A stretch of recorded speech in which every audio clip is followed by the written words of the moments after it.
తాకట్లో ఉన్న బంగారాన్ని విడిపించి ఆ రోజున మార్కెట్ ధర కట్టి మిగిలిన డబ్బును మీకు అందిస్తుంది కొమ్మూరి గోల్డ్.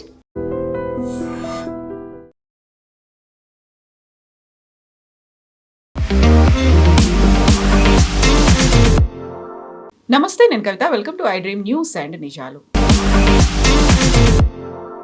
తెలంగాణలో మున్సిపల్ ఎన్నికల ఫలితాల మీద తీవ్రమైనటువంటి చర్చ జరుగుతోంది. యాక్చువల్గా ఇది పార్టీ సింబల్ల ఆధారంగా జరిగినటువంటి ఎన్నిక అయినప్పటికీ కూడా పార్టీల బలాబలాలేంటో తేలిపోయింది. బట్ అక్కడే విశ్లేషణలు కూడా కనిపిస్తున్నాయి.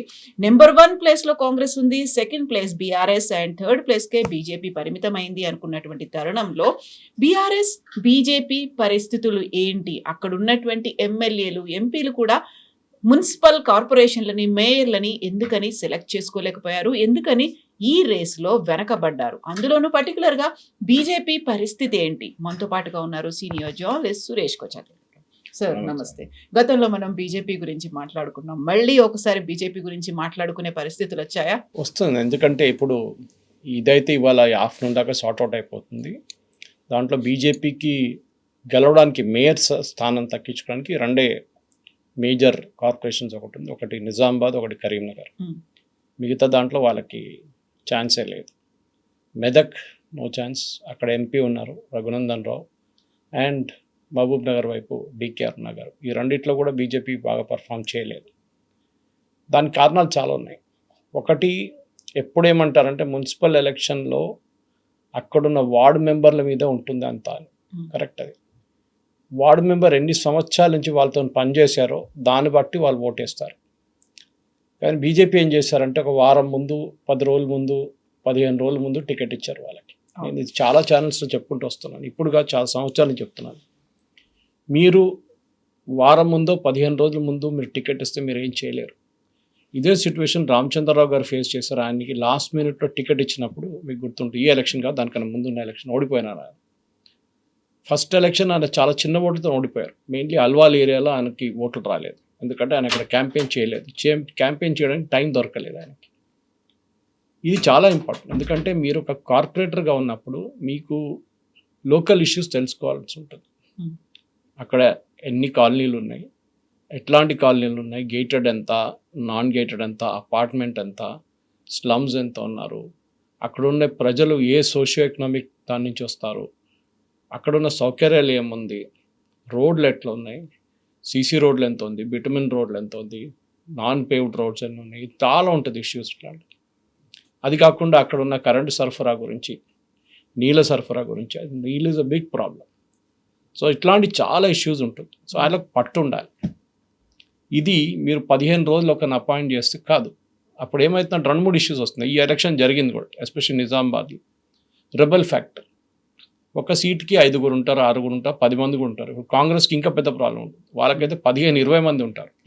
కాంపిటీషన్ ఎక్కువ ఉంటుంది. మీరు చూసుంటారు, కొత్త వాళ్ళు జాయినింగ్ పార్టీ అని చెప్పి బేగంపేట ఏరియాలంతా పెద్ద పెద్ద ఫ్లెక్సీలు, బోర్డులు పెట్టారు. జాయినింగ్ పార్టీ అంటే ఇప్పుడు దాకా లేడు, ఇప్పుడు చేరుతున్నాడు, ఎందుకంటే నాకు టికెట్ కావాలి అని చెప్పి. గెలవడానికి ఛాన్సెస్ ఎక్కువ ఉన్న పార్టీకి టికెట్ పోతాయి, ఛాన్స్ లేని పార్టీకి ఎవరు వెళ్ళరు. బీజేపీ లాస్ట్ టైం బాగానే పర్ఫామ్ చేశారు జిహెచ్ఎంసీ, పాత జిహెచ్ఎంసీ. కానీ దాంట్లో ఇప్పుడు ఎంతో 45 ఎంతో మిగిలిపోయారు వాళ్ళు పార్టీలో. వాళ్ళని ఫస్ట్ మీరు అంగీకరించారా లేదా పార్టీ? మీరు చూసుంటారు, మొన్న 3 రోజుల క్రితం మోదీ గారు తిరువనంతపురం మున్సిపల్ కార్పొరేషన్ నుంచి ఎలక్ట్ అయిన వార్డు మెంబర్స్ చాలామంది వచ్చారు, కొంత 2-3 రాలేకపోయారు. ట్రైన్లో వాళ్ళు కేరళ నుంచి, త్రివేంద్రం నుంచి ఢిల్లీ దాకా ప్రయాణం చేశారు. That's almost something like 40-42 hours Kerala ఎక్స్ప్రెస్లో ప్రయాణం చేశారు. వాళ్ళకి కేరళలో ప్రతి స్టేషన్లో వాళ్ళకి పెద్ద ఏం చెప్తారు, ఒక వెల్కమింగ్ టీం ఉండే, గ్రాండ్ వెల్కమ్. ఎర్నాకుళం కానీ, కోటయం కానీ, త్రిశూర్ కానీ, పాలక్కాడ్ కానీ, ఈవెన్ వరంగల్లో మన హైదరాబాద్ నుంచి చాలామంది వరంగల్కి వెళ్ళి మలయాళీస్, అక్కడ వాళ్ళకి పెద్ద రిసెప్షన్ పెట్టారు ట్రైన్ దగ్గరే. 10 నిమిషాలు ట్రైన్ ఆపి అక్కడ ట్రైన్ ఆగారు. ఆ టైంలో ఫోటోలు, వీడియోలు అన్నీ నేను చూశాను. ఎందుకు చేశారంటే చాలా మట్టుకు ఒక కమ్యూనిస్ట్ పార్టీ కంచుకోవడం ఉన్న ఒక త్రివేంద్రం మున్సిపల్ కార్పొరేషన్ని 40 సంవత్సరాల తర్వాత గెలిచారు బీజేపీ. అప్పుడు అడగొచ్చు మళ్ళీ హైదరాబాద్లో ఎందుకు రావట్లేదు. ఎప్పుడు హైదరాబాద్లో ఎక్స్క్యూజ్ ఏముండే అంటే ఒకవైపు ఎంఐఎం వాళ్ళు Hmm. వాళ్ళ 50-60 స్థానాలు వాళ్ళు తీసుకెళ్ళిపోతారు, మిగతా దాంట్లో కాంగ్రెస్ కొన్ని తీసుకెళ్ళిపోతారు, బీజేపీకి మిగులుతుంది. ఏమైనా అయితే ఎప్పుడు పొత్తు ఐదర్ బీఆర్ఎస్ ప్లస్ ఎంఐఎం, దీనికన్నా ముందు జరిగింది, లేకుంటే దానికన్నా ముందు కాంగ్రెస్ ప్లస్ ఎంఐఎం. ఎప్పుడు అక్బరుద్దీన్ ఓవైసీ చెప్తూనే ఉంటారు, మీరు వినుంటారు, స్టియరింగ్ హమారే హాత్ మే, గాడీ మే ప్యాసింజర్ ఓ లోగే, ఏ పార్టీ అయినా పర్లేదు. పర్లేదు, స్టియరింగ్ మా చేతిలో ఉంటుంది. అది correct. Even now it is like that. Revanth Reddy ఎంత చెప్పినా కానీ ఇప్పుడున్న మూడుగా స్ప్లిట్ చేసిన కార్పొరేషన్లో జిహెచ్ఎంసీ అన్నిటికంటే పెద్దది, 150 వార్డులు ఉన్నాయి. దాంట్లో ఎంఐఎం బహుశా 66 నుంచి 70 వార్డులు కూడా గెలుచుకుంటే you should not be surprised. ఎందుకంటే చాలా స్మార్ట్గా వాళ్ళు రేవంత్ రెడ్డి గవర్నమెంట్ని కుత్బల్లాపూర్ యాడ్ చేయించారు జిహెచ్ఎంసీలో. కుత్బల్లాపూర్ ఉన్నది సికింద్రాబాద్లో టెక్నికలీ. సుచిత్ర నుంచి బాలనగర్ వెళ్ళి ఆ ఏరియా మొత్తం కుత్బల్లాపూర్. అది ఎట్లా హైదరాబాద్ మున్సిపల్ కార్పొరేషన్ కింద వస్తుందో అర్థం కావట్లేదు. It should have been under Malkajgiri, కాలేదు. సరే పక్కన పెడదాం. నెక్స్ట్ వచ్చేది మీకు greater Cyberabad municipal corporation, which is Serilingampally అటువైపు నుంచి ఆల్మోస్ట్ ఆల్విన్ దాకా వస్తుంది, ఆల్విన్ క్రాస్ రోడ్స్ దాకా. ఈ పరిస్థితుల్లో it's considered most the richest among all మూడు. That is Malkajgiri municipal corporation 400 కోట్లు ఎంతో కలెక్ట్ చేశారు ప్రాపర్టీ ట్యాక్స్. వీళ్ళేమో 600-700 కలెక్ట్ చేశారు గ్రేటర్ హైదరాబాద్ మున్సిపల్ అంటే వాళ్ళకున్న 150 వార్డులు. కానీ ఇటు సైబరాబాద్ కమిషనర్ వాళ్ళు 800 ఆల్రెడీ కలెక్ట్ చేసుకున్నారు. ఈ ఇయర్ 1200 crores ఎండ్ అవుతున్నారు ఈ March 31st దాకా. డబ్బులు లేకుండా ఏ కార్పొరేషన్ నడిపేయలేరు మీరు. మీకు ఎంత మీరు కష్టపడినా కానీ, మీరు ఎంత సెంట్రల్ గవర్నమెంట్ ఫండ్స్ కానీ స్టేట్ గవర్నమెంట్ ఫండ్స్ తెచ్చుకున్నా కానీ మీకు సొంతంగా ఫండ్స్ లేకుండా మీరేం చేయలేరు. ముంబై మున్సిపల్ కార్పొరేషన్, బిర్హన్ ముంబై, మనం రీసెంట్గా చూసాం, 73,000 కోట్లు వాళ్ళ బడ్జెట్. ఒక చిన్న స్టేట్ బడ్జెట్ కన్నా ఎక్కువ. మన దగ్గర అంత లేదు, చాలా తక్కువ. ఏం చేస్తారు మళ్ళీ? పాత జిహెచ్ఎంసీ అంటే ఓకే, రేవంత్ రెడ్డి గారు ఇనిషియల్ ఏముందంటే చుట్టుపక్కల ఉన్న అన్ని పంచాయతీల ముందు వీళ్ళు మర్జ్ చేసుకున్నారు, రింగ్ రోడ్ లోపల ఉన్నాయి. దాని తర్వాత అక్కడున్న 29 మున్సిపాలిటీలు కూడా అప్పుడు మర్జ్ చేసుకున్నారు. గ్రాండ్ జిహెచ్ఎంసీ 1,20,00,000 మంది పాపులేషన్తో చాలా పెద్ద బిగ్గెస్ట్ ఇన్ ద కంట్రీ అని చేద్దాం అనుకున్నారు. కానీ ఆయన మీద చాలా ప్రెషర్ పడ్డది. దాని తర్వాత వీళ్ళు లీడర్లు అందరూ ఢిల్లీకి వెళ్ళి అక్కడ రాహుల్ గాంధీతో మీట్ అయ్యి, ఇట్లా వెళ్తే బీజేపీ వాళ్ళు కొంచెం ఎక్కువ గెలిచిస్తారు, బీజేపీ వాళ్ళకి ఎక్కువ సీట్లు వస్తే ప్రాబ్లం వస్తుంది, ఎంఐఎం వాళ్ళు కూడా సీట్ వస్తే కాంగ్రెస్ ఎక్కడ లేని అక్కడ దివాలా అయిపోతారని చెప్పి. సో దానికోసం ఇప్పుడు అగ్రిమెంట్ ఏంటంటే జిహెచ్ఎంసీలో ఎంఐఎం వాళ్ళు గెలుస్తారు, వాళ్ళని కాంగ్రెస్ సపోర్ట్ చేస్తారు. ఇటువైపు శేర్లింగంపల్లిలో కాంగ్రెస్ వాళ్ళ మెజారిటీ ట్రై చేస్తున్నారు, వస్తుందో లేదో తెలియదు. వాళ్ళకి ఏమైనా సీట్లు తక్కువ పడితే ఎంఐఎం వాళ్ళు సపోర్ట్ చేస్తారు. ఎంఐఎంకి కొన్ని వార్డ్స్ వస్తాయి, దాంట్లో ముస్లిం మెజారిటీ వార్డ్స్. ఇప్పుడు మల్కాజిగిరి వైపు చూస్తే మీకు అక్కడ కూడా ఆల్మోస్ట్ 74 వార్డులు ఎంతో ఉంది, ఇక్కడ 76 ఉంది సైబరాబాద్. ఇక్కడ మనం చెప్పలేము, ఎందుకంటే ఇది మల్కాజిగిరి అనగానే ఇట్స్ మిక్స్డ్ పాపులేషన్. చాలా మటుకు నాన్ తెలుగు స్పీకింగ్ పాపులేషన్ ఉంటారు అక్కడ. మీరు మల్కాజిగిరి తీసుకోండి, సఫిల్ కూడా తీసుకోండి, అల్వాల్ తీసుకోండి, చాలా మటుకు. But if you go towards Boduppal ఆ సైడ్కి వెళ్ళినప్పుడు తెలుగు పాపులేషన్ ఉంటుంది ఆ ఏరియాలో. ఎస్పెషలీ ఆంధ్ర వైపు నుంచి వచ్చిన చాలామంది ఉంటారు, హయత్ నగర్ అంతా. ఇప్పుడు ఇంట్రెస్టింగ్ ఏం జరగబోతుందంటే కాంగ్రెస్కి న్యాచురల్లీ నేను చెప్పినట్లు రేవంత్ రెడ్డి ఉన్న డబ్బులు ఉన్న మినిస్టర్లు అందరినీ పెట్టేస్తారు ఇప్పుడు చేసిన దాంట్లాగానే, ఇప్పుడు జరిగిన మున్సిపల్ ఎలక్షన్లో లాగా.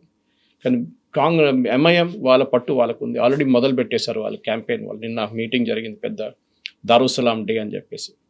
చాలామందికి తెలియదు, దారుస్సలాం అనే బిల్డింగ్ యాక్చువల్లీ 48లో సర్దార్ పటేల్ గారు ఇండియన్ ఆర్మీని అది క్యాప్చర్ చేయమన్నారు. హెడ్ క్వార్టర్స్ ఉండే మజ్లీస్ అప్పుడున్న రజాకార్ల వాళ్ళది, అది క్యాప్చర్ చేసుకున్నారు ఇండియన్ ఆర్మీ.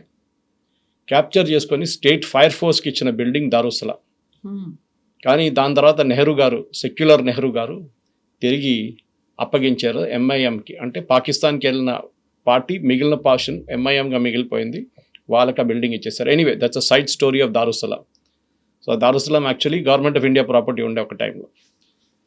ఇప్పుడు జరగబోయే ఈ ఎన్నికలు నవంబర్లో జరగవచ్చు బహుశా. నేను అనుకుంటాను ఎస్ఐఆర్ తర్వాతనే జరుగుతుంది. తెలంగాణ ఎస్ఐఆర్ ఆల్రెడీ మొదలైంది, మీకు తెలిసిందే. అంటే ప్రాసెస్ మొదలైంది, మ్యాపింగ్ మొదలైపోయింది. సరే, దాంట్లో 3 ఎంపీస్ బీజేపీ నుంచి, ఈట్ల రాజేందర్ మల్కాజిగిరి, కిషన్ రెడ్డి సికింద్రాబాద్, అటేమో కొండా విశ్వేశ్వరరెడ్డి చెవెళ్ళ దాంట్లో చేర్లింగంపల్లి కూడా వస్తుంది. ఇటువైపు అసదుద్దీన్ ఓవైసీ ఎంఐఎం. వీరు నలుగురే ఇప్పుడు మెదగా ఆడుకుంటారు ఈ గేమ్. ఈ ముగ్గురికి దాంట్లో ఇండివిజువల్గా పవర్ఫుల్ లీడర్స్. కొండా విశ్వేశ్వరరెడ్డి గారేమో వాళ్ళకి ఫ్యామిలీ కనెక్షనే ఉంది అక్కడ. రంగారెడ్డి అనేది వాళ్ళ గ్రాండ్ ఫాదర్ పేరు నుంచి వచ్చింది అక్కడి నుంచి. అట్లనే ఇటువైపు ఈట్ల రాజేందర్ గారు బయట నుంచి వచ్చినా కానీ మల్కాజిగిరిని రిటైన్ చేసుకున్నారు. అండ్ మల్కాజిగిరి ట్రెడిషనలీ ఒక సేఫ్ సీట్ బీజేపీకి. దీనికన్నా ముందు గెలవలేదు, కానీ అక్కడ రేవంత్ రెడ్డి గారు గెలిచారు. దీనికన్నా ముందు రేవంత్ రెడ్డి గారు మల్కాజిగిరి నుంచి కాదు, కానీ గెలిచారు అక్కడి సీట్. మల్కాజిగిరి సీట్లో ఆ టైంలో ఇప్పుడు కూడా అనుకుంటాను the biggest seat in the country. 38 లక్షల మంది ఓటర్స్ ఉన్నారు. కానీ ఇప్పుడు చేసిన డివిజన్ సైంటిఫిక్గా చేయలేదు. చేస్తే ఏం చేయాలంటే ముగ్గురికి 300 సీట్లు కరెక్ట్గా డివైడ్ చేయాలండి. 300 వార్డులు డివైడ్ చేస్తే ఎంత వస్తుంది? ఆల్మోస్ట్ 70 150 వస్తుండే. దాన్ని డబుల్ చేయాల్సి వస్తుంది. ఓకే, కానీ చేయలేదు. ఎందుకు చేయలేదో ఎవరికి తెలియదు. 100 సీట్లు 100 వార్డులు 100 వార్డులు చేయాలండి. 100.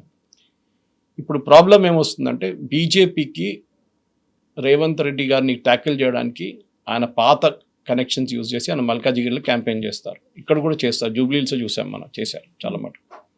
కొండా విశ్వేశ్వరరెడ్డి గారేమో ఆయనకు పట్టుంది ఆ ఏరియాలో, because he knows the area like back office. ఆయన దానికన్నా ముందు టీఆర్ఎస్ ఎంపీగా పోటీ చేసి గెలిచిన తర్వాత నెక్స్ట్ టైం ఓడిపోయారు, కానీ దాని తర్వాత మళ్ళీ గెలిచారు ఈసారి. సో ఆయన ఏరియాలో పట్టుంది. కానీ ప్రాబ్లం ఏంటంటే ఇట్స్ అన్ అర్బన్ ఏరియా. అక్కడున్న చాలామంది ఓటర్లు కాదు, అక్కడున్న చాలా పాపులేషన్ అవుట్ సైడ్ స్టేట్ నుంచి వచ్చి ఇక్కడ రిజిస్టర్ చేయలేదు. వాళ్ళ ఊర్లలో ఇప్పుడు కూడా రిజిస్ట్రేషన్ మీరు బొంబాయి నుంచి వచ్చారో, ఢిల్లీ నుంచి వచ్చారో, బెంగళూరు నుంచి వచ్చారో, వాళ్ళ ఓట్లు అక్కడ క్యాన్సిల్ చేయలేదు, which is a mistake. Actually it's illegal. మీరు ఏ ప్లేస్లో 6 నెలల కన్నా ఎక్కువ ఉన్నారో అదే ప్లేస్లో మీరు ఓటర్గా రిజిస్టర్ చేయాలని రూల్ ఉంది ఎలక్షన్ కమిషన్ది.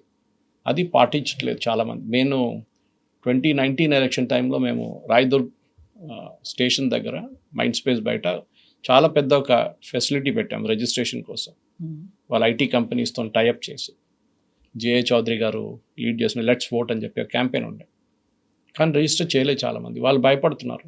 అది అక్కడ ఉంది, బీహార్లో ఉంది, యూపీలో ఉంది, లేకుంటే కల్కటాలో ఉంది, మాది రేషన్ కార్డు అక్కడ ఉంది. నాకు అర్థం కాదు, ఇక్కడ పనిచేస్తున్న ఐటీ కంపెనీ వాళ్ళు 3 లక్షలు 4 లక్షల జీతం నెలకు తీసుకున్న వాళ్ళకి రేషన్ కార్డుతో సంబంధం అర్థం కావట్లేదు.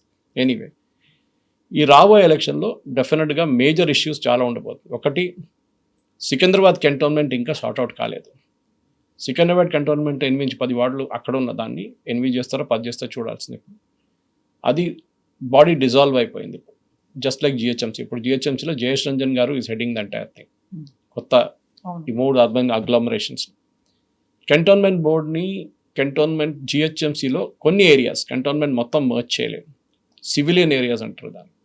అది బోన్పల్లి వైపు ఉండొచ్చు, మీరు ట్రిమిల్గిరి వైపు ఉండొచ్చు, అటు సఫిల్గూడ వైపు, మల్కాజిగిరి వైపు కొంచెం ఇటు ఉంటుంది, ఆర్మీ సైడ్ ఉంటుంది. సివిలియన్ ఏరియాస్ కొన్ని ఉన్నాయి. అక్కడ మర్జ్ చేయాలని చాలా రోజుల నుంచి డిమాండ్ నడుస్తుంది. రీసెంట్లీ కంటోన్మెంట్ ఎమ్మెల్యే శ్రీనాగేష్ ఫాస్ట్లో కూడా కూర్చున్నారు. కానీ నిరాహార ఎక్కువ రోజులు నడవలేదు, బంద్ చేసి వెళ్ళిపోయారు దుకాణం. సో అప్పుడున్న అది చేయలేము, ఎందుకంటే యూనిలాటరలీ చేయలేము. ఎందుకంటే ఇది 84 కంటోన్మెంట్ దేశంలో ఉన్న అన్నిటికంటే పెద్ద కంటోన్మెంట్ సికింద్రాబాద్. మిగతా 83లో చేస్తేనే ఇక్కడ కూడా చేయొచ్చు. సో యూనియన్ గవర్నమెంట్ డిసిషన్ అది. సో సికింద్రాబాద్ కంటోన్మెంట్ పక్కన పెడదాం. జరగబోయేది ఇప్పుడు సికింద్రాబాద్లో కిషన్ రెడ్డి గారికి చాలా పెద్ద ఒక ఛాలెంజ్ రాబోతుంది. ఒకటి, వీళ్ళు ముగ్గురు యాక్చువల్లీ, కిషన్ రెడ్డి ఒకరే కాదు, కొండా విశ్వేశ్వరరెడ్డి కానీ ఇక్కడ ఈట్ల రాజేందర్ కానీ, వీళ్ళ అండర్లో ఎంపీ సీట్ గెలిచినా కానీ ఒక్క అసెంబ్లీ సెగ్మెంట్ కూడా వాళ్ళు గెలవలేదు. ఓకే, అంటే అసెంబ్లీ దానికన్నా ముందు నడిచింది, 6 నెలల ముందు వచ్చిన ఎలక్షన్లో ఒక్క సీటు కూడా గెలవలేదు. కానీ లోక్సభకి వచ్చినప్పుడు మోదీ గారి పేరు ఇండివిజువల్ ఇన్ఫ్లుయెన్స్ 8 సీట్లు బీజేపీకి వచ్చినాయి, 8 ఎంపీ సీట్లు. దాంట్లో 3 సిటీలోనే ఉంది, సిటీ సెంట్రిక్ పార్టీ. అట్లాంటి పరిస్థితుల్లో ఇప్పుడు వీళ్ళు వార్డులు ఎట్లా గెలుస్తారు? That is going to be big challenge.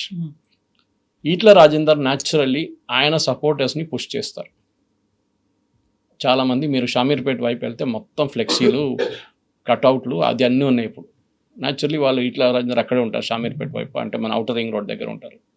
ఆయన అటెన్షన్ క్యాచ్ చేయడానికి గెలుస్తారా లేదో తెలియదు.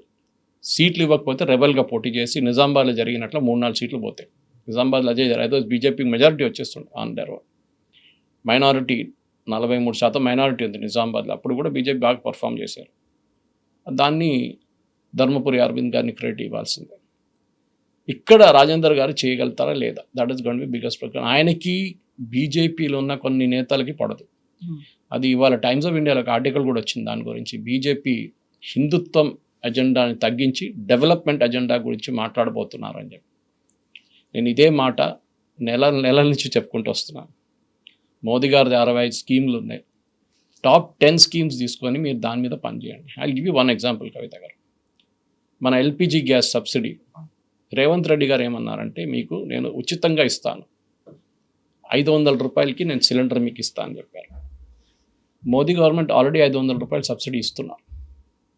అప్పుడు ఎవరు సబ్సిడీ పోతుంది ఇప్పుడు కస్టమర్కి అర్థం కావట్లేదు. ఎందుకంటే ఫస్ట్ దాంట్లో మోదీ గవర్నమెంట్ అనలైజ్ చేసింది సరిగైన పేదవాళ్ళకి ఇస్తున్నారు. కానీ తెలంగాణ గవర్నమెంట్ ప్లాన్ చేసిన దాంట్లో చాలామందికి కార్లు ఉన్నాయి, పెద్ద పెద్ద బైక్లు ఉన్నాయి, సొంత ఇల్లు ఉంది. వాళ్ళకు మీరు సబ్సిడీ గ్యాస్ ఎట్లా ఇస్తున్నారో ఇట్స్ నాట్ అండర్స్టాండ్. ఎందుకంటే మోదీ గవర్నమెంట్ చాలా మటుకు ఫస్ట్ గివ్ అవే క్యాంపెయిన్ ఒకటి ఇచ్చారు, గివ్ ఇట్ అప్ అని చెప్పేసి.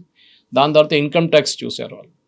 ఇన్కమ్ ట్యాక్స్ ఎవరెవరు ఫైల్ చేస్తున్నారో వాళ్ళని తీసేశారు లిస్ట్ నుంచి, సబ్సిడీ నుంచి.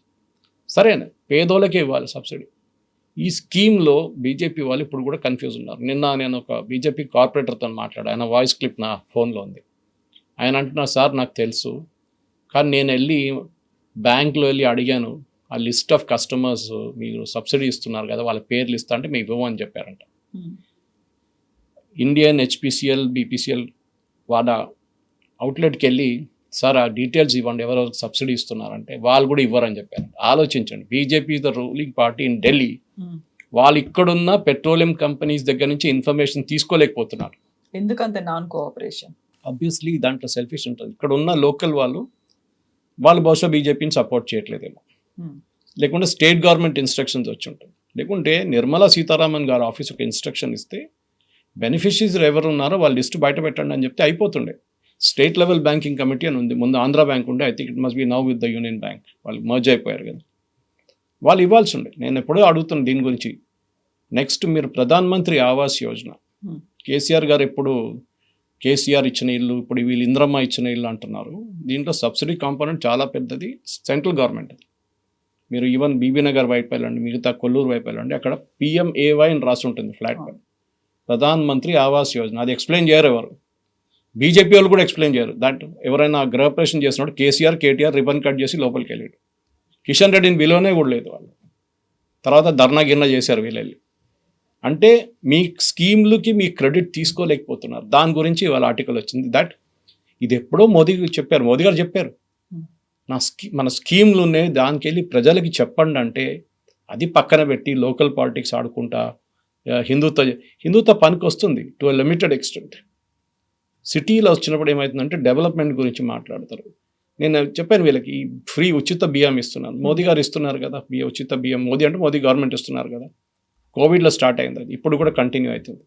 ఎంతమంది పేదోళ్ళకి ఇస్తున్నారు వాళ్ళకి తెలుసా? మోదీ గవర్నమెంట్ ఇస్తున్నారు, వాళ్ళు ఏమనుకుంటారు రేవంత్ రెడ్డి ఇస్తున్నారు అని. రేవంత్ రెడ్డి ఫోటో పెడతారు అక్కడ రేషన్ షాప్లో. మీకు గుర్తుంటే నిర్మలా సీతారామన్ గారు ఢిల్లీ నుంచి కామారెడ్డికి వచ్చి కామారెడ్డి కలెక్టర్ని దులిపారు తీసుకెళ్ళి మొత్తం ఆ రోజు. అప్పుడు అందరికి తెలిసింది, అరే ఇది ఇస్తుంది మోదీ గవర్నమెంటే కదా సబ్సిడీ ఇస్తుంది. ఎందుకు చేయలేకపోతే 2 ఎగ్జాంపుల్స్ మీకు ఇచ్చాను, LPG, రైస్, ఆవాస్ యోజన, మూడవది. ఇట్లా చాలా ఉన్నాయి. జనౌషధి కేంద్ర ఇవాళ దాకా పాపులరైజ్ చేయలేదు బీజేపీ వాళ్ళు. ఎందుకు పాపులరైజ్ చేయట్లేదు? జనరిక్ మెడిసిన్, మీకు బయట దొరికే ఒక మెడిసిన్ 100 రూపాయలు ఉంటే అక్కడ మీకు 10 రూపాయలు దొరుకుతుంది. ఈక్వల్ ఎఫెక్టివ్నెస్, అది కూడా గవర్నమెంట్ గ్యారంటీడ్, అది లేదు. Pradhan Mantri Kaushal Yojana, skill development programme చాలా చోట్ల ఆపేశారు. మా అల్వాల్ వైపు ఆపేశారు. అడిగితే ఏమంటున్నారంటే స్టేట్ గవర్నమెంట్ ఫండ్ ఇవ్వట్లేదు. ఈ ఫండింగ్ సెంట్రల్ గవర్నమెంట్ నుంచి స్టేట్కి వెళ్తుంది, స్టేట్ యాక్చువల్లీ డిస్పర్స్ చేయాలి. సెంట్రల్ గవర్నమెంట్ ఇచ్చారా లేదా, స్టేట్ గవర్నమెంట్ ఎందుకు డిస్పర్స్ చేయట్లేదు? ఎవరైనా వెళ్ళి అడిగారా బీజేపీ లీడర్స్? అడగలేదు. మీరు RTI కూడా ఫైల్ చేయొచ్చు. లేకుంటే కిషన్ రెడ్డి లాంటి వాళ్ళు, ఈటల రాజేంద్ర వాళ్ళు వెళ్ళి కూర్చొని సెక్రటేరియట్లో మాకు తెలియాలంటే ఇవ్వాల్సిందే వాళ్ళు, బికాజ్ దే ఆర్ MPs. ఇక్కడ కొండ విశ్వేశ్వరరెడ్డి గారు, దాంట్లో చాలామంది యంగ్స్టర్స్ ఉన్నారు స్కిల్ డెవలప్మెంట్లో. ఇప్పుడు కూడా చూడండి, ఇవాళ కూడా AI గురించి మాట్లాడుతున్నప్పుడు మన NVIDIA చీఫ్ ఏమన్నారు చూడండి, నాకు AI ఇంజనీర్స్ అక్కర్లేదు, కొంచెం చాలు, ఎక్కువద్దు, నాకు డేటాబేస్ అడ్మినిస్ట్రేటర్స్ కొంచెం, ఫ్యూ ఐ నీడ్ అన్నారు. But what do I need maximum? I need plumbers, I need electricians, I Skilled need persons. Carpenters, I need air conditioning mechanics. ఎందుకంటే డేటా సెంటర్స్ మెయింటైన్ చేయడానికి వాళ్ళు కావాలి. 3 షిఫ్ట్లో పనిచేయడానికి మనుషులు లేరు, నాకు దొరకట్లేదు అంటున్నారు ఆయన. కానీ మనం ఏం చేస్తున్నాం? సాఫ్ట్వేర్ ఇంజనీరింగ్ తయారు చేస్తాం, which is not needed. Limit దాకా చాలు మనకి. దాని తర్వాత యునైటెడ్ స్టేట్స్ ఆఫ్ అమీర్పేట్ పనికి వస్తుంది మనకి. సో ఇప్పుడున్న బీజేపీ ఛాలెంజ్ ఏంటంటే బేసికలీ ఒకటి, రామచంద్రరావు గారు, okay I must put a disclaimer, he's my classmate, అంటే మాకన్నా జూనియర్ యాక్చువల్లీ, మా సేమ్ కాలేజ్ రైల్వే డిగ్రీ నుంచి. రామచంద్రరావు గారికి ఒక ఫాలోయింగ్ లేదు, which is a good thing actual. దానికోసం ఆయన పార్టీ చీఫ్ చేశారు. మిగతా అందరికీ ఒక గ్రూపిజం ఉన్నారు. బిట్ల రాజేందర్ కానీ, బండి సంజయ్ కానీ, మన కిషన్ రెడ్డి కానీ, ఇటు కొండా విశ్వేశ్వరరెడ్డి కానీ, వీళ్ళందరికీ ఫాలోయింగ్ ఉంది, ఈయనకు లేదు. అదొక అడ్వాంటేజ్. సో ఆయనతోని పార్టీ నడిపించుకుంటున్నారు. కానీ ఆయనకు లిమిటేషన్స్ ఉంటుంది. నేను ఆయన పార్టీ మేము ఒకటే కాలేజ్ నుంచి నా ఆల్మోస్ట్ క్లాస్మేట్ లాగా నేను చెప్పాను, రామచంద్రజీ ప్లీజ్ డూ దిస్. మీరు అన్నామలై చేసినట్ల ప్రతి చోటుకి తిరగండి, ప్రతి కాన్స్టిట్యున్సీలో ప్రతి వార్డుకి వెళ్ళండి. ఆయన పాపం ఫస్ట్ 5-6 మంత్స్ చేశారు, అదే పని చేశారు, హైదరాబాద్లో కూర్చోలేదు. రెండోది నేను చెప్పానంటే పార్టీ ఆఫీస్లో ఒక ప్రెస్ కాన్ఫరెన్స్ రూమ్ ఉంది, దానికి తాళం వేసి ఆ చావి ఎక్కడైనా పడేయమని చెప్పాను నేను. The most useless thing is that press conference room. ఎవరు చూడరు ప్రెస్ కాన్ఫరెన్స్లో. ఎప్పుడు ఇంట్లో కూర్చున్న ముసలోళ్ళు హోమ్ మేకర్స్ చూస్తారు, తర్వాత వీళ్ళ ఫ్యామిలీ మెంబర్స్ చూస్తారు. ఎవరు ప్రెస్ కాన్ఫరెన్స్ చేస్తున్నారు వాళ్ళ సపోర్టర్స్ ఫ్యామిలీ మెంబర్స్ చూస్తారు, అంతే. మోదీ గారు ఎప్పుడైనా ప్రెస్ కాన్ఫరెన్స్ పెట్టి చూసారా మీరు? లేదు. భయపడుతున్నారు కాబట్టి పెట్టట్లేదు. ఆయన కమ్యూనికేట్ చేయడానికి ఆయనకు మీన్స్ అండ్ మీన్స్ ఉన్నాయి. మన్ కీ బాత్ ఉంది, ట్విట్టర్ యూజ్ చేస్తారు, ఫేస్బుక్ యూజ్ చేస్తారు, వందే భారత్ ట్రైన్లు ఎక్కితే పిల్లలతో మాట్లాడతారు. ఆయన తోట ఒక కెమెరా ఉంటుంది, ఎప్పుడైనా ఆయన తోడు కెమెరా తిరుగుతూనే ఉంటుంది. సో ఆయనకు చెప్పాల్సింది చెప్పేస్తుంది. That is where modern communication. ఎందుకంటే మీరు ఒక అర్బన్ అగ్లామరేషన్ ఉన్నప్పుడు communication is the key. Credit తీసుకెళ్తుంది రేవంత్ రెడ్డి. మేము ఇది చేసాం, మేము ఇది చేసాం, మేము ఇది చేసాం, మేము ఇందిరమ్మ ఇల్లు ఇస్తున్నాం, మేము ఇందిరమ్మ ఇల్లు ఇస్తున్నాం. దాంట్లో సెంట్రల్ గవర్నమెంట్ కాంపోనెంట్ ఉందా లేదా? ఇప్పుడు బీఆర్ఎస్ కట్టిన కొల్లూరులో మొన్న చూశాను నేను, ఇక్కడ కూడా చూశాను, షామీర్పేట వైపు మొత్తం ఖాళీగా పడింది ఆ ఇళ్ళన్నీ, 2 బెడ్రూమ్ ఇల్లు. ఎందుకు? అక్కడ ఎవరు ఉంటారు? పని మనిషి పనిచేసే ఆమె ఏమో బన్సీలాల్పేటలో పనిచేస్తుంది, లేకుంటే సికింద్రాబాద్లో పని. ఆమె అక్కడ ఎందుకు ఉంటుంది షామీర్పేటలో?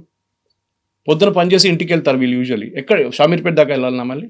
It was constructed totally wrong except Bansilalpet, ఎందుకంటే అక్కడ స్లమ్ ఉంటే స్లమ్ని డెమాలిష్ చేసి కట్టారు, కరెక్ట్.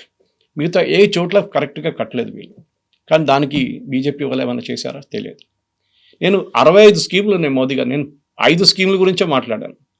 నేను చెప్పాను వీళ్ళ దగ్గర, మీరు వీడియోలు తయారు చేయండి. Beneficiaries Mudra loan which is the biggest success of Modi government. 40 లక్షల మంది తెలంగాణలో ముద్రా లోన్ తీసుకున్నారు. 4 పెట్టుకోండి ఒక ఫ్యామిలీకి, 1,60,00,000 అయిందండి. ఇప్పుడు క్లోజ్ టు 2 crores ఉంది. తెలంగాణ పాపులేషన్ 4 కోట్లు. Half of Telangana population has taken Mudra loan, more than half actually. మీరు ఏం చేశారు? బెనిఫిషరీ ఎక్కడ మీకు తెలియదు, అది ప్రాబ్లం. వాళ్ళ వీడియోలు చేసి వాళ్ళ దగ్గర అడగండి, అమ్మ మీ కుటుంబిషన్ తీసుకున్నావా, ఎన్ని తీసుకున్నావు? 4 తీసుకున్నావు. ఎంతమందికి ఉద్యోగం 4 ఇస్తున్నాను, ఆ మహిళలతో మాట్లాడండి. లేదు, కమ్యూనికేషన్ అనేది చాలా కీ. ఇదే మాట గతంలో మోదీ కూడా అన్నారు అనేది. ఇక్కడ ఇంతమంది ఎంపీలు ఉన్నారు, ఏం చేయట్లేదు, అగ్రెసివ్ గా వెళ్ళట్లేదు, ఓవైసీని చూసి నేర్చుకోండి అనే మాట అన్నారు. బట్ ఆ పరిస్థితి కేవలం తెలంగాణకి మాత్రమే ఉందా? ఇతర రాష్ట్రాల్లో ఎలా ఉంది కమ్యూనికేషన్ అనేది?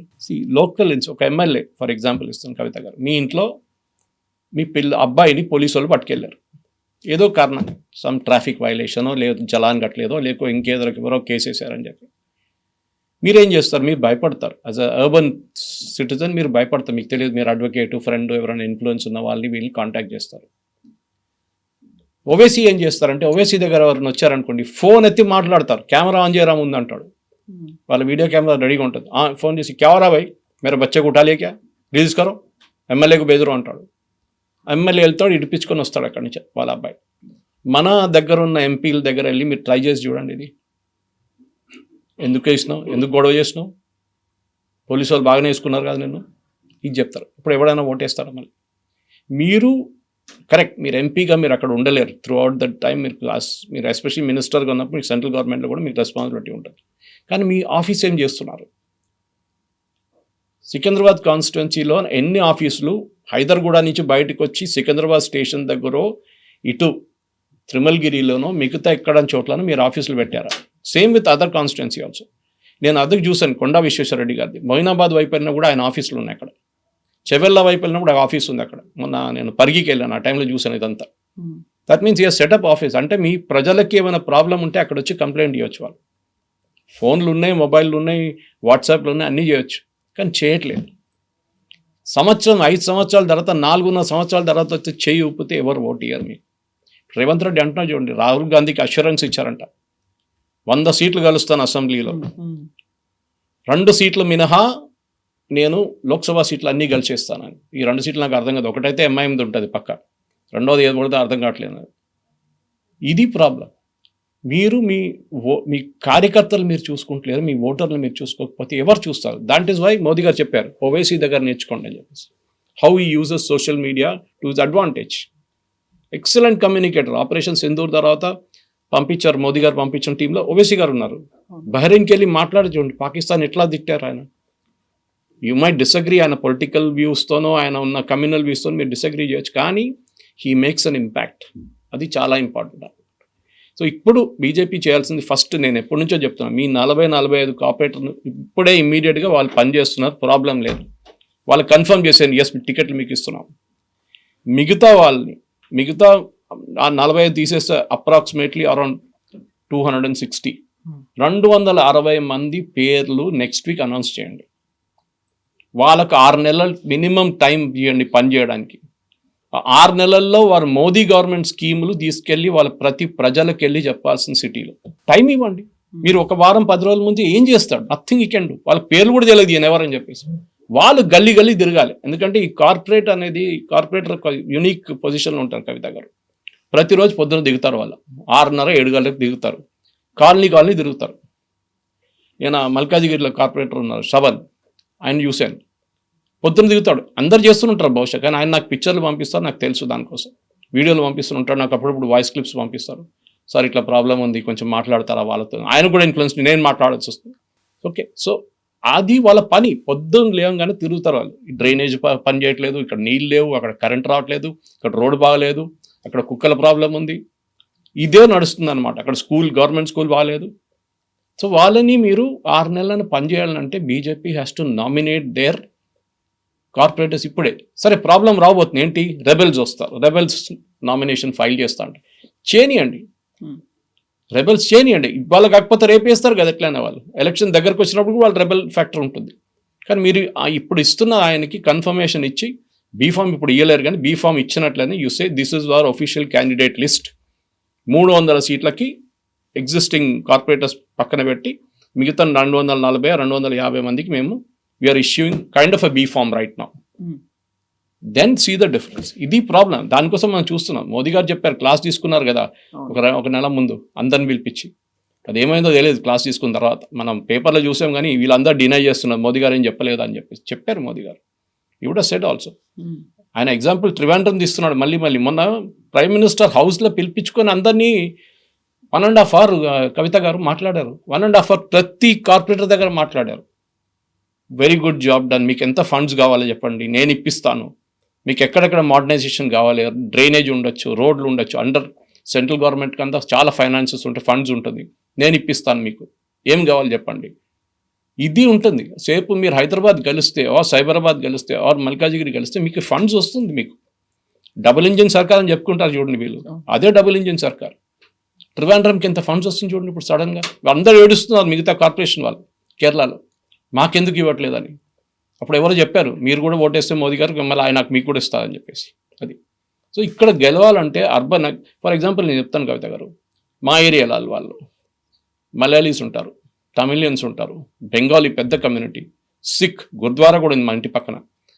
ఇట్లాంటి చాలా ఉన్నారు కమ్యూనిటీస్ నుంచి. కాచిగూడ తీసుకోండి, వీర్ సావర్కర్ స్టాచ్యూ ఉంది చూడండి, కాచిగూడ క్రాస్ రోడ్ నుంచి మొత్తం వాళ్ళ మరాఠీ వాళ్ళు ఉంటారు అక్కడ.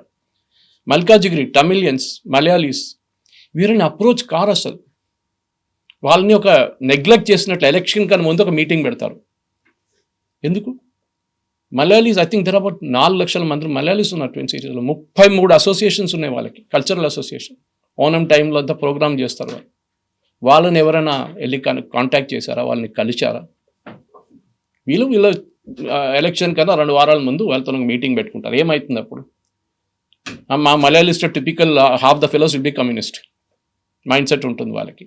పోనీయండి, అట్లీస్ట్ మెత్తం మీరు కలిశారు. శబరి ప్రాబ్లం ఉంది, ఒకటే ట్రైన్ ఉంది కేరళకి, ఎప్పుడున్న కంప్లైంట్ అది. రెండో ట్రైన్ లేదు ఇక్కడ నుంచి, టికెట్లే దొరకవు, శబరిమల సీజన్లో మర్చిపోండి.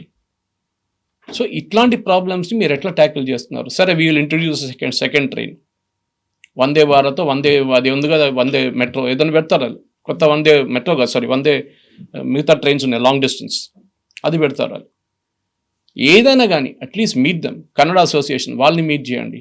రాజస్థానీ అసోసియేషన్ చాలా యాక్టివ్ వాళ్ళు, గుజరాతీ అసోసియేషన్, ఎన్ని అసోసియేషన్ ఉంది చూడండి ట్విన్ సిటీస్లో.